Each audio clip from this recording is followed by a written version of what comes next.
अस्सलाम वालेकुम दोस्तों, आप देख रहे हैं अपना favourite YouTube channel kids and big stories, जिस पर हम आपके लिए लेके आते हैं बहुत ही मजे मजे की स्टोरीज। तो फौरन ही अपने चैनल को सब्सक्राइब करें और साथ ही बेल आइकन को क्लिक करें ताकि जल्दी जल्दी से हम आज की स्टोरी शुरू कर सकें। चलिए तो दोस्तों, आज की स्टोरी शुरू करते हैं।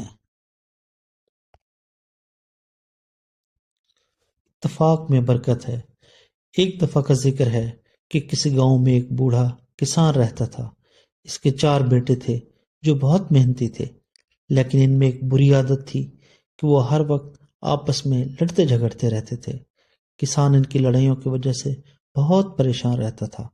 इसने इन्हें समझाने की बहुत कोशिश की, लेकिन इन पर कोई असर ना हुआ। आखिरकार किसान बीमार पड़ गया। जब उसे लगा कि इसका आखिरी वक्त करीब है, तो उसने अपने बेटों को एक सबक सिखाने का फैसला किया।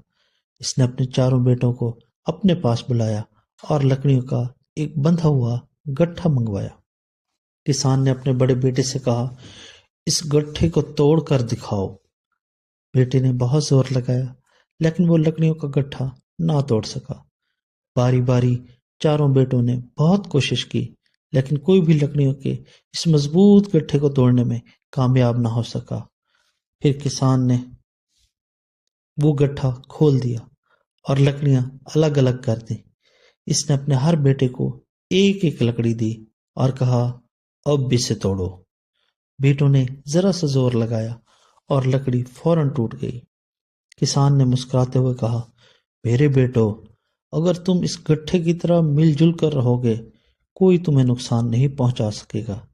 लेकिन अगर तुम इन बिखरी हुई लकड़ियों की तरह अलग अलग रहोगे और लड़ते रहोगे, तो दुश्मन तुम्हें आसानी से तबाह कर देंगे। बेटों को बाप की बात समझ आ गई और उन्होंने वादा किया कि वो आइंदा कभी नहीं लड़ेंगे।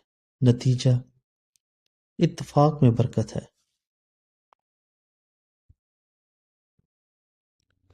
जी तो दोस्तों, कैसी लगी आपको आज की स्टोरी? उम्मीद है आपको अच्छी लगी होगी। इस स्टोरी को लाइक करें, एक प्यारा सा कमेंट करें और अपने प्यारे प्यारे दोस्तों के साथ जरूर शेयर करें। और अगर आपने अभी तक अपने channel kids and big stories को सब्सक्राइब नहीं किया, तो अभी सब्सक्राइब करें और साथ ही बेल आइकन को क्लिक करें ताकि हर नई आने वाली स्टोरी की मालूमात आपको फौरन मिल सके। चलिए तो दोस्तों, अब आपसे इजाजत चाहते हैं। जल्द मिलते हैं एक नई स्टोरी के साथ। तब तक के लिए अल्लाह हाफिज।